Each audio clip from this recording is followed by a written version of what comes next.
வணக்கம். Welcome to கதை திரட்டு audio books. இந்த வீடியோவில் நம்ம என்ன கதை கேட்க போகிறோம்னா, மனதிற்கினியவளே கதையின் 7வது பகுதி. நம்ம சேனலை இது வரைக்கும் சப்ஸ்கிரைப் பண்ணாதவங்க சப்ஸ்கிரைப் பண்ணுங்க. பக்கத்தில் இருக்கிற பெல் ஐக்கானை கிளிக் பண்ணி ஆல்ங்கிற ஆப்ஷனை ப்ரெஸ் பண்ணுங்க. நான் போடுற கதைகளை உடனுக்குடனே நீங்கள் கேட்கலாம். வாங்க கதைக்குள்ளே போகலாம். ரொம்ப நன்றிங்க. குழந்தைகளை எப்போ கூட்டிக்கிட்டு போகணும்? இல்ல முதல்ல நான் போய் பார்க்கட்டுமா? எந்த ஸ்கூல்னு சொல்லவே இல்லையே. ஜெயராமன் முதல் முறையாக இந்துமதியுடன் நேருக்கு நேர் பேசினான். அன்னைக்கே சொன்னேனே சார், சங்கரா மெட்ரிகுலேஷன் அடையார்ல இருக்கு. நாளைக்கு காலையில நாம நேரா குழந்தைகளை கூட்டிக்கிட்டு போய் சேர்ந்துடலாம். நீங்க 2 பேரும் தயாரா இருங்க, நான் வந்து கூட்டிக்கிட்டு போறேன். நாளைக்கு காலையிலையா என்று தயக்கத்துடன் இழுத்தான் ஜெயராமன். ஆமாம் சார், ஏன் ஏதாவது பிரச்சனையா? வேற எங்காவது போகணுமா என்றாள் இந்துமதி. வேதவல்லி ஜெயராமன் ஏன் தயங்குகிறான் என்று புரியாமல் பார்த்தாள். இல்ல, பேங்க் காலையில என்று எடுத்தான். ஓ, பணம் கட்டுறதுக்கா? அதெல்லாம் நீங்க கவலைப்படாதீங்க, நீங்க தயாரா இருங்க, நான் கரெக்டா காலையில 9 மணிக்கு வந்துடுவேன் என்றவள் வரேன்கா என்று விட்டு கிளம்பினாள். வேதவல்லி அவள் கைகளை பற்றி கொண்டு தனது மௌனத்தையே நன்றிகளாக வெளிப்படுத்தினாள். எத்தனையோ சொல்ல வேண்டும் போல் இருந்தது. வார்த்தைகள் நெஞ்சு குழிக்குள் முட்டிக்கொண்டு தோற்று போயின. இந்துமதி கண்களில் இருந்து மறைந்து போனாள். குழந்தைகள் நாளைக்கு பள்ளிக்கூடம் என்றவுடன் குதித்து கும்மாளமிட்டன. யூனிஃபார்ம் இல்லையே, புத்தகம் இல்லையே, நோட்டு இல்லையே என்று ஆர்ப்பரித்தார்கள். எல்லாம் நாளைக்கு வரும் என்று அவர்களை சமாதானப்படுத்திவிட்டு வேதவல்லி அவசரமாய் இரவு சாப்பாட்டை எடுத்துக்கொண்டு படி ஏறினாள்.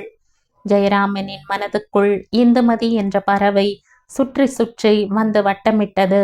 ஆரம்ப காலங்களைப் போல் அத்தனை சுலபமாக அவளது நினைவுகளை புரட்டி தள்ளிவிட முடியவில்லை. அதுவும் இன்று வீட்டிற்குள் நுழைந்ததும் அவன் கண்ட காட்சி நெஞ்சு திரையில் முப்பரிமாணமாய் பதிந்தே விட்டிருந்தது. வேதவல்லி அவளை ஆற தழுவி கொண்டிருக்க, இந்துமதி அவளின் அணைப்பில் கரைந்து கொண்டிருந்தது போலல்லவா இருந்தது. வாய் விட்டு கேட்டுவிட வேண்டும் என்று அவனுக்கு தோன்றியது. ஆனால் அவனுக்கு தெரியும், வேதவல்லி தனக்கு மட்டுமே என்று எதையும் வைத்து கொள்ள தெரியாதவள்.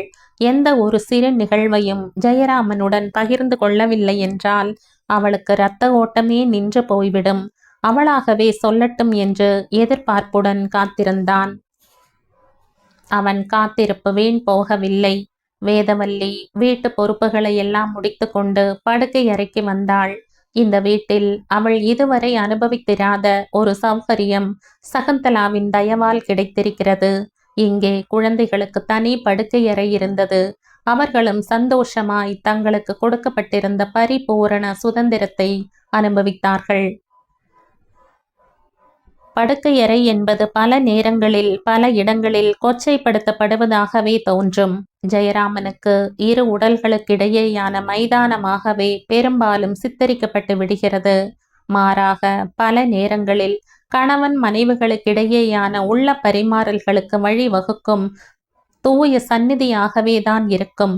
எத்தகைய துன்பங்களையும் தெய்வங்களின் சன்னதி தேடி சென்று தெய்வ திருவுருவங்களின் சலனமற்ற முகம் பார்த்து மௌனத்தையே பரிவர்த்தன ஊடகமாக பயன்படுத்தி வெளிப்படுத்திவிட்டால் எத்தகைய பெரு நிம்மதி வந்தடைந்து விடுகிறது. அப்படியேதான் இந்த படுக்கை அறைகளும். குறிப்பாக பெண்களுக்கு ஓயாத உடல் உழைப்பு, அயராத தாக்குதல்கள் அனைத்தும் எதிர்கொண்டு துவண்டு விழுந்து விடுவோமோ என்று தடுமாறுகின்ற தினங்களில் தாம்பத்தியம் என்கிற உயிர் துடிப்பின் மீது நம்பிக்கை வைத்து கொண்டவன் முகம் பார்த்து கொட்டி தீர்க்கின்ற நிமிடங்கள்தான் அவள் மீண்டும் புத்துயிர் பெற்று நாளைய போருக்கு நெஞ்சு நிமிர்த்தி கொண்டு தயாராகும் புனித சன்னதி அல்லவா அது. அந்த 4 சுவர்களுக்கிடையே பெரும் மகா சக்திதானே மாமாங்கமாய் பயணம் தொடர எரிபொருளாகிறது. எப்படி கொச்சைப்படுத்துகிறார்கள்! என்னங்க, தூங்கிட்டீங்களா? வேதவல்லியின் வழக்கமான ஆரம்பம் இது. பகிர்ந்து கொள்வதற்கு எதுவும் இல்லை என்றால் பதவிசாய் வந்து பதுங்கிக் கொள்வாள். நெஞ்சு நிறைய விஷயங்களை சுமந்து கொண்டு வருகிறாள் என்றால் மட்டுமே இப்படி ஆரம்பிப்பாள். ஜெயராமன் என்றில்லை, பெண்களின் கழுத்தில் 3 முடிச்சுகளை போட்டுவிட்ட புருஷர்கள் அனைவருமே தெரிந்து கொள்ள வேண்டிய தாம்பத்திய பால பாடமல்லவா அது? ஜெயராமன் உதடுகளில் ஜனித்து விட்ட புன்சிரிப்புடன், இல்ல வேதா, எப்படி தூக்கம் வரும்? எதிர்காலம் என் முன்னால பெரிய கேள்விக்குறியா பயமுறுத்துது. சகுந்தலாவின் சிந்தனைகள் வேறு திக்க முக்காட வைக்குது. உங்க அப்பா என் தலை மீது ஏற்றி வைத்திருக்கும் பொறுப்பு கனமாய் கனக்குது. ஏன் மீதே எனக்கு வெறுப்பாகவும் இருக்கு என்று அவன் சொல்லி முடிப்பதற்குள் வேதவல்லி தன் விரல்களால் அவன் இதழ்களை பொத்தினாள். அவன் அவள் கைகளை மெல்ல விலக்கி, இது நாள் வரை நான் கற்பனையில் கதாநாயகனாகவே என்னை சித்தரித்து கொண்டு வான் மேகங்களிலும் வண்ண வண்ண பூக்களிலும் ஆனந்தமாய் கொட்டும் அருவிகளிலும் ஆர்ப்பரிக்கும் அலை கடல்களிலும் ஓடும் நதிகளிலும் ஒய்யாரமாய் பறக்கும் பறவைகளிலும் என்னை நான் இழந்து கொண்டே காலடியில் நழுவி செல்கின்ற கால ஓட்டங்களை பற்றி கவலைப்படாமல் இருந்துவிட்டேன் என்கிற குற்ற உணர்வு இப்போது ஒவ்வொரு வினாடிகளிலும் என்னை குத்தி கிழிக்கிறது. குருதி கொட்டும் என் வேதனை என்னை முழுமையாய் நம்பியிருக்கும் உங்களையல்லவா வாட்டி எடுக்கிறது என்று தொடர்ந்து அவனின் கைகளை எடுத்து தன் கைகளுக்குள் வைத்து கொண்டாள். அவனுக்குள் ஒரு விதமான பாதுகாப்பு உணர்வு மிக வேகமாய் ஓடி பரவியது. பாவம், இவள் என்ன சொல்ல வந்தாளோ என்று நினைத்தவனாய், வேதா, வீடு எப்படி போய்கிட்டு இருக்கு? நான் பாட்டுக்கு வரேன், சாப்பிட்றேன், தூங்குறேன், போறேன். நீ எப்படி சமாளிக்கிற? சகுந்தலா இல்லைங்கிற குறையே தெரியாம குத்துறதுக்கும் குடையறதுக்கும் அம்மா இருக்காங்க. அவங்க இப்படி மாறுவாங்கன்னு நான் நினைக்கவே இல்லை வேதா. இந்த கஷ்டமெல்லாம் வேண்டான்னு தான் என்றவனை இடை மறித்தாள் வேதா. அப்படி சொல்லாதீங்க. எல்லாருடைய நடத்தைகளுக்கும் குணத்துக்கும் பின்னால ஏதோ சில அழுத்தங்கள் இருக்கும். அதன் வெளிப்பாடாத்தான் அவங்க நடத்தை இருக்கும். அது என்னன்னு நாம தெரிஞ்சுக்கிட்டு சரி செஞ்சுட்டா எல்லாருமே நல்லவங்கள ஆயிடுவாங்க. உங்க அக்காவை பத்தி எனக்கு அதிகமா தெரியலைங்க. ஆனா அம்மாவை பத்தி எனக்கு தெரியும். சகுந்தலாவை பெத்த வயிறுங்க அது. அந்த பொண்ணுக்கு ஒரு கல்யாணம் காட்சி பண்ண முடியலைங்கிற பாரம் இன்னும் சுமக்கிறாங்க. போதா குறைக்கு பெத்த பொண்ணு கண் காணாத இடத்துல கண்டதை சாப்பிட்டுக்கிட்டு உயிரை கொடுத்து வேலை செய்யுது. அதோட உழைப்பு இங்க நாம சௌகரியமா வாழறோம். அந்த வருத்தத்தை தான் என்கிட்ட கோபமா காட்டுறாங்க. போக போக எல்லாம் சரியாயிடும். ஜெயராமன் அவளை இழுத்து அணைத்து உச்சி முகர்ந்தான். நான் ரொம்ப கொடுத்து வச்சிருக்கேன் வேதா. என் குடும்பம் பத்தி ஒரு வார்த்தை தப்பா பேசாத மனைவி யாருக்கு கிடைக்கும் இந்த பாக்கியம்? வேதா பதில் சொல்ல தெரியாமல் அமைதி காத்தாள். அவனை திசை மாற்றும் விதமாக, திருச்சியிலிருந்து இங்க வர்றதுக்கு ரொம்ப ஆசைப்பட்டேங்கிறது உண்மைதாங்க. ஆனா இங்க வந்தப்புறம் ரொம்ப பயந்துட்டேன். இங்கதான் பிறந்தேன், படிச்சேன், வளர்ந்தேன். இருந்தாலும் குழந்தைகளும் குடும்பமுமா எப்படி காலந்தள்ள போறோம்ங்கிற பயம் இருந்தது. ஆனா ஆண்டவனா பார்த்து அந்த பொண்ணை எனக்கு துணையா அனுப்பி வச்சிட்டார். வேதவல்லி நிறைந்த நெஞ்சத்துடன் தன் உணர்வுகளை வெளிப்படுத்தினாள். இந்துமதி அவளை வெகுவாக ஆக்கிரமித்து கொண்டு விட்டாள் என்று புரிந்தது ஜெயராமனுக்கு. கொஞ்சம் பணம் புரட்ட முடியுமான்னு உங்களை கேட்க நினைச்சேன். பள்ளிக்கூடத்துக்கு வேற நிறைய கட்டணும். நோட்டு புத்தகம்னு உடனே வாங்கணும். தள்ளி போட முடியாது. நீங்க என்ன செய்வீங்கன்னு பயந்துகிட்டே இருந்த. இந்து நமக்காக நம் பாரத்தை சுமக்க ஆரம்பிச்சிட்டாளே. அந்த பொண்ணு ஏங்க நம்ம கிட்ட இப்படி ஒட்டிக்குது? எத்தனை யோசிச்சாலும் புரிய மாட்டேங்குது. எங்க அம்மா வீட்டுக்கு கூட போய் எங்க அம்மா கிட்ட பேசி இருக்குதுங்க. அம்மா சொன்னாங்க, இந்த பொண்ணுக்கு நிறைய சோகம் இருக்குது, ஏதோ ஒரு பின்னணி இருக்குன்னு. இன்னைக்கு கூட சாப்பிட்டியான்னு ஒரு வார்த்தை கேட்டதும் அழுதுடுச்சுங்க. வெளியில பார்க்கத்தான் தைரியமா இருக்கு, உள்ள ரொம்ப வீக்குங்க. எனக்கு அந்த பெண் கண் கலங்குச்சுன்னா உயிர்க்குலையே வெளியே வந்துடும் போல இருக்குங்க. வேதா மேலும் தொடருவதற்கு முன் ஜெயராமன் அவளை கட்டுப்படுத்த விரும்பினான். வேதா, நீ எப்பவும் ரொம்ப உணர்ச்சி வசப்படுவ. உன் எல்லைகளை மீறி செயல்பட ஆரம்பிச்சிடுவ. எத்தனையோ தடவை உன்னை எச்சரிச்சிருக்கிறேன். அளவுக்கு மீறி போய் அபாயமான முடிவுகளை எடுத்து விட்டு தவிச்சிடாத வேதா. அந்த பொண்ணு திடீர்னு வந்தது. நமக்கு அளவுக்கு மீறி உதவி செய்யுது. அதை வேண்டாம்னு தடுக்கக்கூடிய நிலைமையில நாம இல்ல, ஒத்துக்கிற. ஆனா மனசளவுல நீ உன்னை கட்டுப்படுத்திக்க வேதா. எந்த நட்பையும் எந்த உறவுகளையும் ஒரு குறிப்பிட்ட தூரத்துல வச்சு ஆராதிக்கிறது தான் ஆரோக்கியமா இருக்கும். எத்தனையோ வேலைகளுக்கிடையே அந்த பொண்ணை பத்தியும் நான் விசாரிச்சுக்கிட்டு தான் இருக்கேன். நீ சொன்னது போல சில சோகங்கள் அந்த பொண்ணுக்கு இருக்குன்னு நானும் கேள்விப்பட்டேன். நாம முதல்ல நம்ம குடும்பத்தை ஸ்திரப்படுத்திப்போம். அப்புறம் நம்மளோட சமூக சேவையை ஆரம்பிப்போம், புரிஞ்சதா என்றவன் சட்டென்று அந்த அறையை இருள செய்து அவளை இழுத்து இறுக்கிக் கொண்டே இரவின் மெல்லிய ஒளியை பரவவிட்டான். வேதவல்லி அவனின் அந்த அணைப்பிற்குள் மெல்ல கரைந்து தன்னை முழுவதுமாய் மறந்து இழந்தாள். வேதவல்லி பம்பரமாய் சுழன்றாள். காலை உணவு, மதிய உணவு என்று அனைத்தும் தயார் செய்து வைத்தாள். குழந்தைகளை எழுப்பி தயார் செய்தாள். பள்ளிக்கூடம் போகப் போகிறோம் என்ற குஷியில் சண்டித்தனங்கள் எதுவும் செய்யாது ஒத்துழைத்தனர் அவளுக்கு. ஜெயராமன் காலை காஃபி குடிப்பதற்கு கூட அறையை விட்டு வெளியே வராதது அப்போதுதான் ஞாபகத்திற்கு வந்தது. குழந்தைகளை விரட்டி அப்பாவை கூட்டிக் கொண்டு வாங்க என்று உத்தரவிட்டாள். காலை உணவை எடுத்துக்கொண்டு மாடியில் அம்மாவின் அறைக்கு சென்றாள். ஜெயராமனின் அம்மா இன்னும் படுக்கையிலேயே இருந்தது. ஆச்சரியமாக இருந்தது. எழுந்து நெற்றியில் திருநீர் இட்டுக்கொண்டு கம்பீரமாய் கந்த சஷ்டி கவசம் சொல்லிக் கொண்டிருப்பாள். வீம்புக்கு கீழே வருவதில்லையே தவிர தன் அனுஷ்டானங்களை அவள் விட்டு விடாமல் இருந்தது வேதாவுக்கு பிடித்திருந்தது. அம்மா, அம்மா என்று இருமுறை குரல் கொடுத்தாள். அசைவில்லை. கையில் இருந்த பாத்திரங்களை மேஜையில் வைத்துவிட்டு அம்மாவின் அருகே சென்றாள். மூடிய போர்வைக்குள் அவள் மெல்ல முனகுவது கேட்டது. வேதவல்லி நெற்றியில் தொட்டு பார்த்தாள். அனலாய் கொதித்தது. இது என்ன சோதனை? இவளை இந்த நிலையில் விட்டுவிட்டு நான் எப்படி போவேன்? அம்மா, அம்மா என்று அசைத்து எழுப்பினாள். சற்றே கண்களை திறந்தவள், எனக்கு முடியலை வேதா, நீ காஃபியை வச்சுட்டு போ என்றாள். அம்மா, நான் சொல்றதை என்ற வேதவல்லி சொல்வதை கேட்கும் தெம்பு இல்லாதவளாக சுருண்டு படுத்து கொண்டாள். வேதவல்லி செய்வதறியாமல் தவித்தாள். எதற்கும் இருக்கட்டும் என்று கெட்டியான ஒரு போர்வையை தேடி எடுத்து போர்த்தினாள். வேதனையுடன் கீழே வந்தாள். ஜெயராமன் ஜம் என்று ஆடை அணிந்து கம்பீரமாக இருந்தான். பொதுவாய் அவன் அழகாக தோற்றம் அளிக்கும் போதெல்லாம் பெருமை பொங்க கேலி செய்து ரசிப்பாள். இத்தனை அழகானவன், கம்பீரமானவன் என் புருஷன் என்று மார்த்தட்டி கொள்வாள். அன்று அந்த சூழலில் அவளுக்குள் அத்தகைய உணர்வுகள் ஜனிக்கவே மறுத்தன. ஜெயராமனும் அவள் முகபாவத்தை கவனிக்கவே செய்தான். என்ன வேதா, என்னாச்சு? அம்மா ஏதாவது சொன்னாங்களா என்று பதறினான். இல்லங்க, அம்மா எழுந்திருக்கவே இல்ல. உடம்பு அனலா கொதிக்குது. எப்படிங்க விட்டுட்டு நான் வர்றது?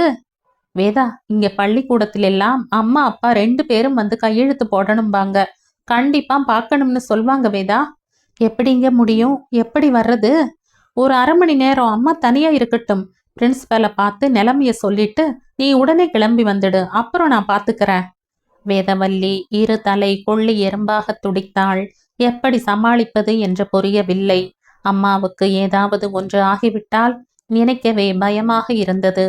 வெளியே போகிறேன் என்று தெரியப்படுத்தி விட்டாலாவது தேவலாம். அதற்கும் வழியில்லாமல் சுருண்டு விட்டாள். எதற்காவது படிகளில் இறங்க முயற்சித்து விபரீதமாக ஏதாவது நிகழ்ந்து விட்டால்? புரிபடாத எண்ணங்களுடன் கடிகாரத்தை பார்த்தாள். துல்லியமாக 8:30. வாசலில் கார் வந்து நிற்கும் சத்தம் கேட்டது. யாராக இருக்கும்? ஜெயராமன் போய் பார்த்தான். அப்படியே நின்று விட்டான். இந்துமதி டிரைவர் சீட்டில் இருந்து கம்பீரமாய் இறங்கி காரை பூட்டிவிட்டு உதட்டில் மலர்ந்த புன்னகையுடன் உள்ளே வந்தாள். வாசலில் ஜெயராமன் தன்னை எதிர்பார்த்துத்தான் நிற்கிறானோ என்கிற எண்ணம் வந்து மெல்லிய வெட்கத்திரை போர்த்தியது முகத்தில். சாரிங்க, கொஞ்சம் லேட் ஆயிடுச்சு. முதல்ல குழந்தைகளை அழைச்சிக்கிட்டு போறோமேன்னு நாள் கணக்கா எடுக்காத வண்டியை எடுத்த. பெட்ரோல் போட்டுக்கிட்டு வர நேரம் ஆயிடுச்சு. கிளம்பலாமா? அக்கா தயாராயிட்டாங்களா? ஜெயராமன் அவளின் அந்த கம்பீரத்தில் முழுவதுமாய் தன்னை இழந்திருந்தான். அவள் கேட்டதும் ஏதும் காதில் விழாதவனாய் நின்றிருந்தான். வாங்க இந்து என்ற வேதவல்லியின் குரலில் இந்து எப்போதும் அறிந்திராத சந்தோஷம் இல்லாதிருந்ததை கவனித்து, என்ன அக்கா, உங்க குரல்ல சுரத்தையே காணோம், என்ன பிரச்சனை? குழந்தைங்க சாப்பிட்டாங்களா என்றவள். கண்ணன், முரளி என்று குரல் கொடுத்தவுடன் ஆன்டி என்று கூவிக்கொண்டே வந்து நின்றனர். குழந்தைகளின் அழகு தன் கண்ணே பட்டுவிடம் போலிருக்கிறதே என்று நினைத்தவளாய், அக்கா கிளம்புங்க, நேரமாயிடுச்சு என்றாள். வேதவல்லி, நீங்க போயிட்டு வாங்க, அம்மாவுக்கு முடியல, ரொம்ப கொதிக்குது, தனியா எப்படி விட்டுட்டு வர்றது என்றாள். இந்த நொடி பொழுதில் சூழலை புரிந்து கொண்டாள். கைப்பையை திறந்து செல்போனை எடுத்தாள். பேசிவிட்டு, அக்கா, நீங்களும் சாரும் குழந்தைகளை அழைச்சுக்கிட்டு ஸ்கூலுக்கு போயிடுங்க. நான் எல்லா ஏற்பாடும் செஞ்சுட்டேன். ஒன்றும் பிரச்சனை இருக்காது. நான் எங்க அம்மாவை பார்த்துக்கிறேன் என்றவள் துளியும் தயங்காமல், ஜெயராமன் சார், நீங்க கார் ஓட்டுவீங்க இல்ல? இந்தாங்க கார் சாவி. வண்டியை எடுத்துக்கிட்டு போங்க. குழந்தைங்க சந்தோஷமா கிளம்பட்டும் என்றாள். இந்து, அதெல்லாம் வேண்டாம். நீங்க 2 பேரும் போய் பசங்களை சேர்த்துட்டு வாங்க. நான் அம்மாவை பார்த்துக்கிறேன். நான் வீட்டுல இல்லைன்னா அம்மா தப்பா நினைச்சுப்பாங்க. இரு பெண்களும் மாறி மாறி தன் குடும்பத்தின் பொறுப்பை ஏற்றுக்கொள்ள துடித்து கொண்டிருக்க, நான் ஏன் இப்படி மௌனமாய் செயல் இழந்து நிற்கிறேன்? எத்தகைய சூழலையும் சமாளித்து விடும் சக்தி பெண்களுக்கே என்பதை பட்டிமன்ற மேடைகளில் தான் கேட்டிருக்கிறேன். இங்கே இந்த பெண்கள் தங்கள் சக்திகளை மேடை ஏற்றிக் கொண்டிருக்கிறார்களே. குழந்தைகள் ஜெயராமனின் கைகளை பிடித்து இழுத்து, வாங்கப்பா, இந்து ஆண்டி கார்ல போகலாம் என்று குரல் கொடுக்க, ஜெயராமன் வேதாவை நோக்கி, வேதா, அவங்க சொல்றதுதான் சரி. முதல்ல பள்ளிக்கூடத்துல அப்பா அம்மா 2 பேரும் வரணும்பாங்க. அவங்க வீட்டுல இருக்கட்டும், நாம போயிட்டு சீக்கிரம் வந்துடலாம் என்றான். பின் இந்துமதியை பார்த்து, கார் வேண்டாங்க, நாங்க ஆட்டோலயே போயிடுறோம் என்று முடிப்பதற்குள், அப்பா ப்ளீஸ் கார்ல போகலாம்ப்பா என்று குழந்தைகள் நச்சரிக்க, அதட்டுவது போல் ஜெயராமன் அவர்களை பார்க்க இந்து இடையில் புகுந்தாள். நேரம் ஆயிட்டுத சார், நீங்க கூச்சப்படாம என் காரை எடுத்துக்கிட்டு போங்க. நான் அம்மாவையும் வீட்டையும் பார்த்துக்கிறேன். கவலைப்படாம போங்க. வேதவல்லி நெக்குருகி போனாள். இவளுக்கு நான் எதை செய்தாலும் ஈடாகாது என்று மனம் தடுமாறினாள். இந்து, இது உங்க வீடு மாதிரி. பசிச்சா சாப்பிடுங்க, ஃப்ரிட்ஜில் எல்லாம் இருக்கு. அம்மா வெந்நீர் கேட்டாங்கன்னா. அக்கா, நீங்க கவலையே படாதீங்க. இது உங்க வீடுங்கிற எண்ணமே எனக்கு இன்னமும் வர மாட்டேங்குது. எங்க அம்மா வீடுங்கிற நிலப்பிலேயே தான் வாழ்ந்துகிட்டு இருக்கேன். சமையல் அறையை, பூஜை அறையை, கூடத்துல, வாசல்னு எங்க பார்த்தாலும் கம்பீரமா அம்மா வளைய வர மாதிரியே தான் இருக்கு. அவங்களும் என்னை விட்டு போகல. இந்த வீடும் என்னை விட்டு போகலையக்கா என்ற இந்துமதி வெடித்து அழ ஆரம்பித்தாள். வேதவல்லி துடித்து போய் இந்துவை ஆற தழுவி தோள் தடவி உச்சி முகர்ந்து தேற்றினாள். ஐயோ அக்கா, ரொம்ப சாரி. நீங்க கிளம்புங்க ப்ளீஸ். சார் கிளம்புங்க என்று பரபரத்து அவர்களை வழி அனுப்பி வைத்துவிட்டு திரும்பி வந்து கூடத்தின் மைய பகுதியில் வந்து அமர்ந்து கொண்டாள். அங்கே இங்கே என்று அந்த வீட்டின் அனைத்து இடங்களிலும் அம்மா நிற்பது போல, நடப்பது போல. இந்துமதி யாருமற்ற சுதந்திர பூமியில் கட்டுப்பாடுகளற்று கண்ணீர் வடித்தாள். என்னை விட்டு விட்டு போக எப்படிமா உனக்கு மனசு வந்தது? நான் யாரோடு என் சோகம் சொல்வேன்? யார் மீது என் தலை வைத்து சாய்வேன்? என்னை பற்றி நினைக்கவே எனக்கு பயமாக இருக்கிறதம்மா. உன் டைரியின் பக்கங்கள் தான் எனக்கு உயிர் கொடுக்கின்றன.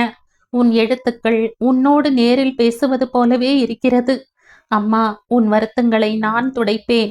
என் வருத்தங்களை துடைக்க நீ வருவாயா? இந்துமதியின் மூடிய கண்களுக்குள் இருந்து தாரை தாரையாய் நீர் பெருகி கன்னம் வழி கடந்து நெஞ்சை நிறைத்தது. எத்தனை மணி நேரம் அப்படி செயலிழந்து கிடந்தாளோ. மெல்லிய முனகல் ஒலி கேட்டு பதறி எழுந்தாள். மாடியிலிருந்து வரும் அந்த ஒலியை பின்பற்றி படியேறி போய் பார்க்க தயக்கமாக இருந்தது. ஜெயராமனின் அம்மாவுக்கு தன்னை பிடிக்காது என்கிற நினைவு வந்து அவளை கட்டி போட்டது. ஆனால் அதற்காக அப்படியே தவிக்கட்டும் என்று விட்டு விடுவதற்காகவா இங்கே காவல் நாயாய் கிடக்கிறேன்? இந்துமதி மன தைரியத்தை கெட்டிப்படுத்தி கொண்டு படியேறினாள். புத்தம் புது அறைகள் பளிச்சென்றிருந்தன.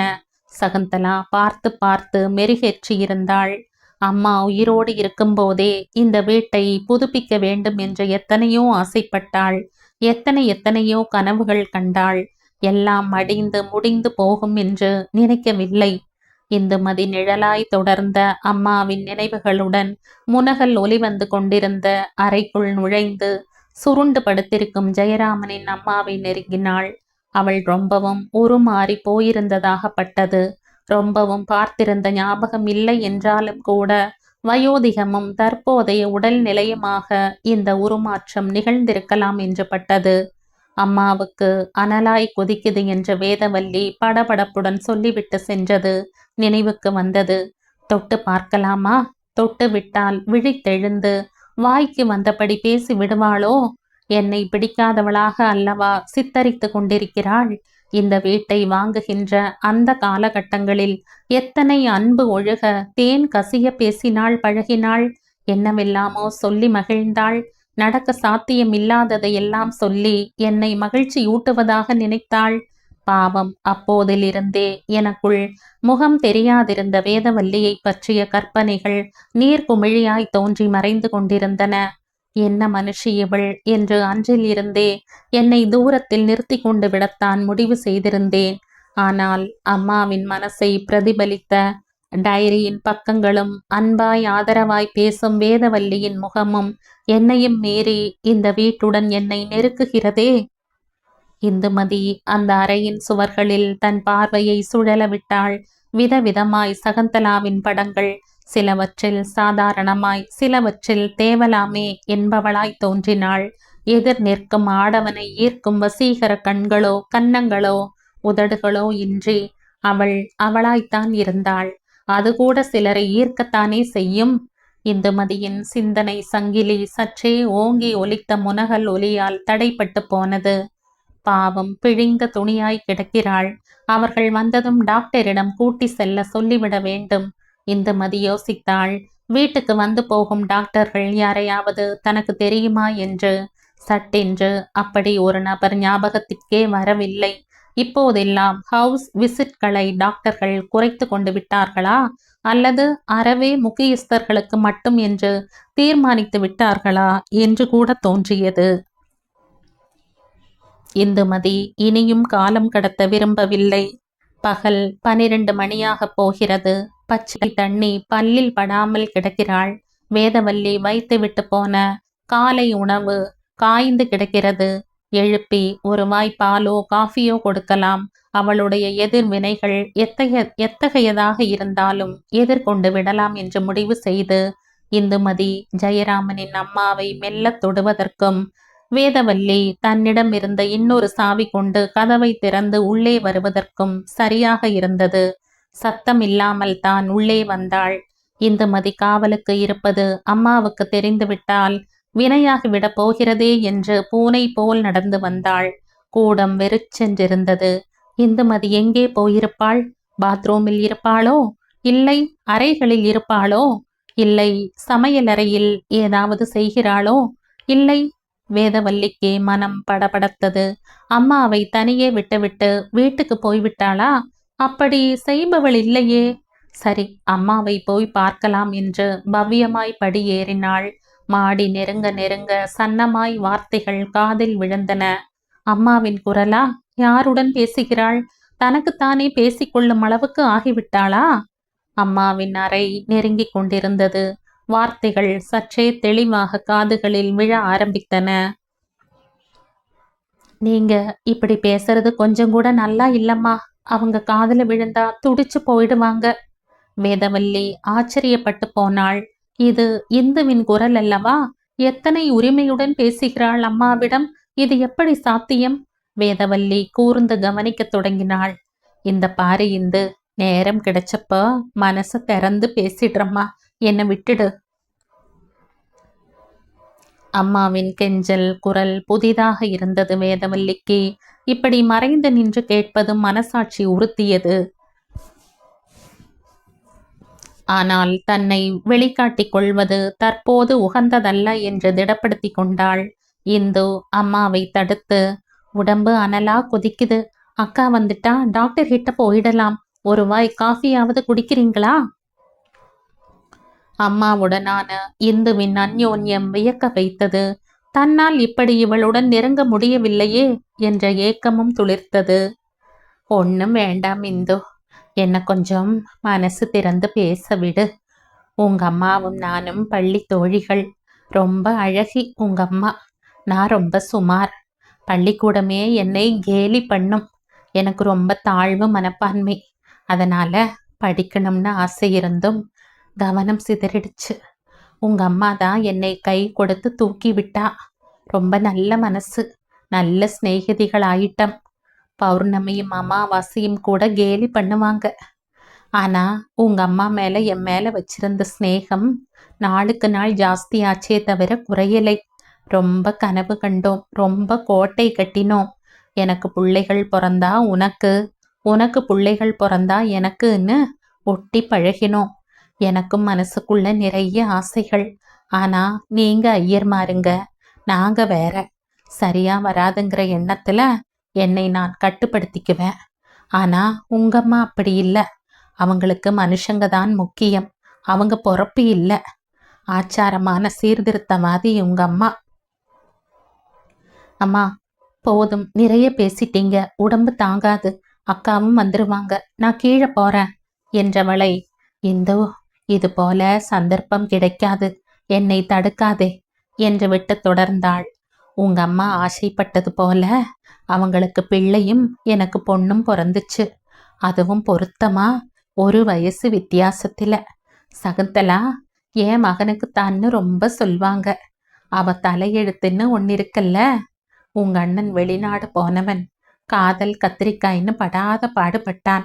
என் சிநேகத்துக்காக நானும் என் பெண்ணுக்கு வேற யாரையும் பார்க்கலை. பின்னால பார்த்தும் சரியா வரலை. அவ மனசுக்குள்ளேயும் உங்க அண்ணன் மேல ஆசை விழுந்துருச்சு. அவன் இல்லைன்னு ஆயிட்டதும் அவ ஆளே மாறிட்டா. காலம் போய்கிட்டே இருந்துடுச்சு. உங்க அம்மாவுக்கு உங்க அப்பா பிரச்சனை, எனக்கு என் புருஷன் படுத்த படுக்கை.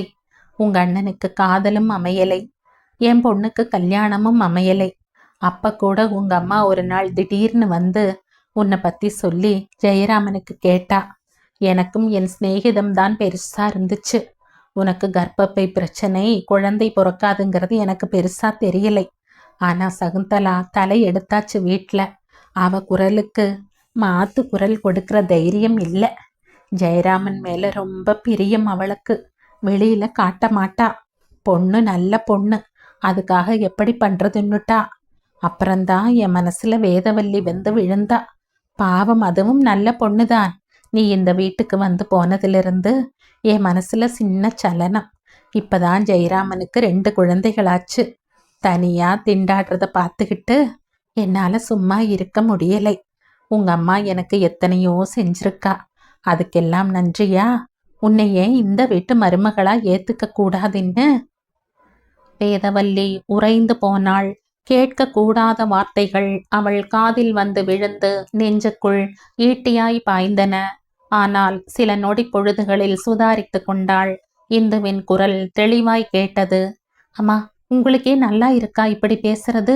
இப்படி ஒரு எண்ணம் உங்களுக்கு இருக்குன்னு தெரிஞ்சிருந்தா இந்த வீட்டு படியே கூட நான் மிதிச்சிருக்க மாட்டேன். எனக்கு ஒரு கடமை இருக்கு. எங்க அம்மாவோட ஆசை உன்னை நிறைவேற்றணும். அதுக்காகத்தான் இந்த வீட்டை சுத்தி சுத்தி வர்றேன். அவங்க ஆசைப்பட்ட மாதிரியே இந்த வீட்டை சகுந்தலாவுக்கு வித்துட்டேன். பூஜை அறையில இருக்கிற அம்மாவோட அந்த வெள்ளி விளக்குகளை அவங்க ஏத்த போகும் நாளுக்காக காத்திருக்க. வேதவல்லி தைரியத்தை வரவழைத்து கொண்டு மெல்ல திறந்திருக்கும் கதவின் இடைவெளியில் தன் பார்வையை செலுத்தினாள். இந்துமதி அம்மாவின் கட்டில் அருகில் அதீத உரிமையுடன் உட்கார்ந்திருந்த காட்சியும், அம்மா வாஞ்சையுடன் அவள் தொடையில் கை பதித்திருந்த காட்சியும் மனசுக்குள் சில கணக்குகளை போட வைத்தன. பாதம் பதிவது தெரியாமல் கீழே இறங்கி போனாள். வந்த சுவடு தெரியாமல் இருப்பதற்காக வாசலுக்கு போய் சற்றே ஓசைப்படுத்தி கொண்டு உள்ளே வருவது போல் வந்தாள். வேதவல்லி எதிர்பார்த்தபடியே திடுதிடுவென்று இந்துமதி படி இறங்கி வந்தாள். வந்துட்டீங்களாக்கா? ரொம்ப நேரமாயிடுச்சு. எல்லாம் நல்லபடியா நடந்ததில்ல? வேதவல்லி இயல்பா இருக்க முயற்சி செய்தாள். எப்படி நன்றி சொல்றதுன்னே தெரியல இந்து. நீங்க மட்டும் இல்லைன்னா நாங்க ரொம்ப கஷ்டப்பட்டிருப்போம் என்றாள். நன்றி எல்லாம் சொல்லி என்னை தூர நிறுத்தி விடாதீங்கக்கா. யாருக்கு செய்யற? நம்ம குடும்பத்துக்கு, நம்ம குழந்தைகளுக்கு. இந்துவின் அந்த நம்மாவிற்கு இப்போது புது அர்த்தம் செய்து கொண்டாள் வேதவல்லி. அம்மா ஏதாவது சாப்பிட்டாங்களா? உங்களை பார்த்ததும் எரிஞ்சு விழுந்தாங்களா? எனக்காக அவங்களை மன்னிச்சிடுங்க என்றபடியே இந்துவின் கண்ணுக்குள் தன் பார்வையை ஊடுருவ விட்டாள். இந்துமதி தெளிவாய் பதிலளித்தாள். ரொம்ப முனகுனாங்க. தண்ணி ஏதாவது வேணுமான்னு பார்க்க பயந்துகிட்டு தான் போனேன். அவங்க கண்ணை மூடிக்கிட்டு தான் இருந்தாங்க. ஏதாவது குடிக்கிறீங்களான்னு கேட்டேன். ஒருவேளை என்னை நீங்கன்னு நினைச்சிட்டாங்களோ என்னமோ. ஒன்னும் வேண்டாம்னு திரும்பி படுத்துக்கிட்டாங்க என்றாள். வேதவல்லி அயர்ந்து போனாள். இந்துமதி எதையும் சமாளிக்க வல்லவள் என்ற அவளின் புரிதலின் அடர்த்தி இன்று மேலும் அதிகரித்தது. நீங்க ஒன்னும் சாப்பிட்டிருக்க மாட்டீங்களே, இருங்க சாப்பிட்டு விட்டு போகலாம் என்று அடுக்களை பக்கம் நகர ஜெயராமன் குழந்தைகளோடு உள்ளே வந்தான். ஹலோ சில்ட்ரன், ஸ்கூல்ல சேர்ந்தாச்சா, ஹாப்பியா என்று அவர்களை இழுத்து அணைத்து கொண்டாள். ஜெயராமன் அவள் அருகே சென்று கார் சாவியை கொடுத்துவிட்டு, உங்களுக்கு எப்படி நன்றி சொல்றதுன்னே தெரியலைங்க, நீங்க மட்டும் இல்லைனா இந்த ஸ்கூல் விஷயம் பிரச்சனையாகவே இருந்திருக்கும் என்றான். வேதவல்லி திரும்பி கூடத்தை பார்த்தாள். ஜெயராமன், இந்துமதி, குழந்தைகள், இந்த காட்சி அவள் மனதில் ரம்யமாகவே பதிந்தது. அவள் மனசுக்குள் சின்ன சின்னதாய் சில மத்தாப்புகள் பளீரிட்டன. பரபரவென்று சாப்பாட்டு மேஜையை தயாரித்தாள். வாங்க வாங்க சாப்பிடலாம் என்று குரல் கொடுத்தாள். அம்மா எப்படி இருக்காங்க வேதா என்று ஜெயராமனுக்கு வேதா பதிலளிக்கும் முன், காஃபி சாப்பிட்டாங்க, என் கைப்பையில எப்போதும் சில மாத்திரைகள் வச்சிருப்பேன், கொடுத்தேன், ஜுரம் இப்ப குறைஞ்சிருக்கு, எதுக்கும் டாக்டர் கிட்ட அழைச்சிட்டு போயிடுங்க என்று பதிலளித்த இந்துவை சிநேகமாய் பார்த்து, சாப்பிட வாங்க இந்து என்றாள். எல்லோருமாய் உட்கார்ந்தார்கள். இந்துவின் செல்போன் இனிய இசையை பொழிந்து அழைத்தது. அழகாய் திறந்து காதில் பொருத்தினாள். முகம் வெளிரியது, வார்த்தைகள் தடுமாறின. இப்ப வர, கிளம்பிட்ட என்றவள். நீங்க சாப்பிடுங்க, நான் வர என்று எழுந்தாள். என்ன இந்து, ஏதாவது பிரச்சனையா வேதவல்லியின் கேள்விக்கு, ஒண்ணுமில்லக்கா என்ற வார்த்தைகளை வீசிவிட்டு மறைந்தாள். ஏதோ விபரீதம். வேதவல்லி தவித்தாள். குழந்தைகள் குதூகலமாய் பள்ளிக்கூடம் செல்ல ஆரம்பித்து விட்டனர்.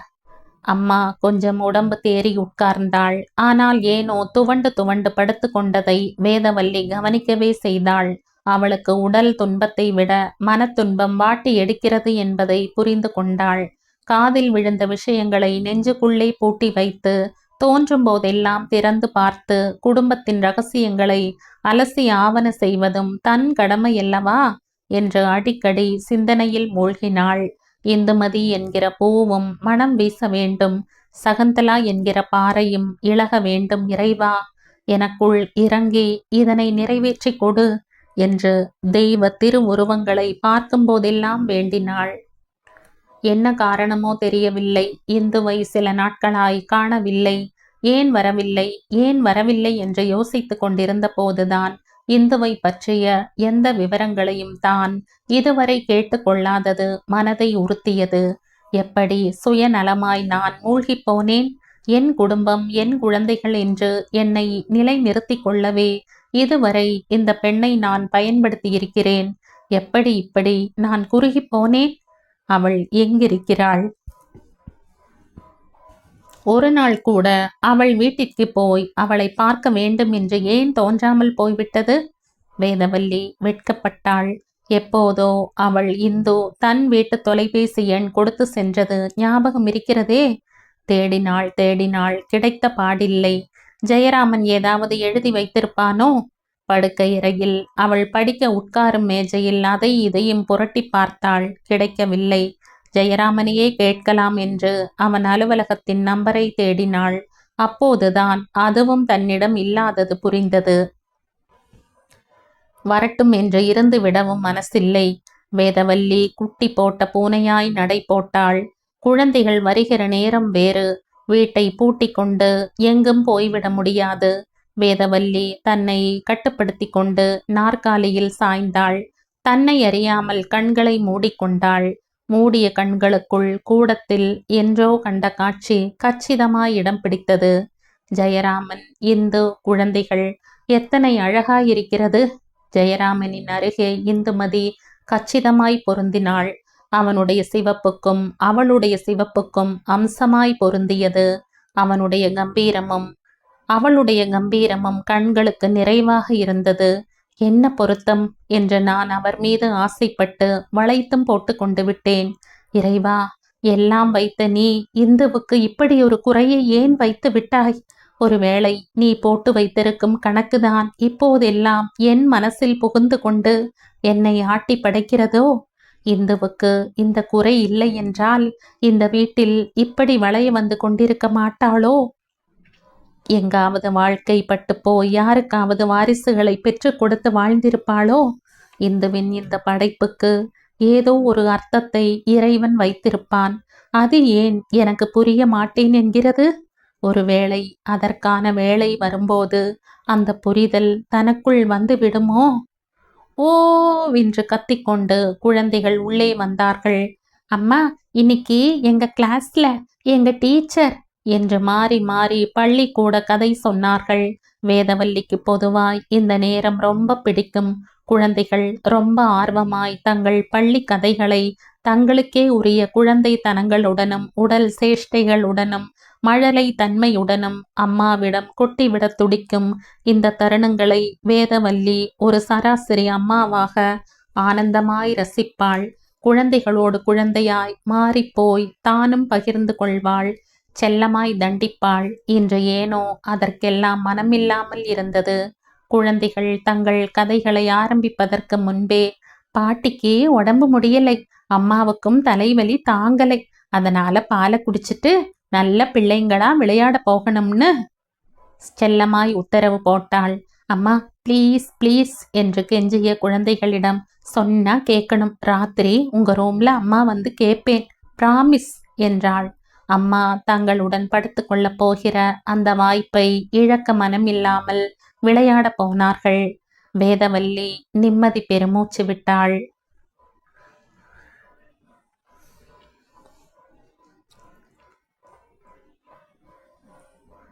இந்த கதையின் தொடர்ச்சியை அடுத்த பதிவில் கேட்கலாம். நன்றி.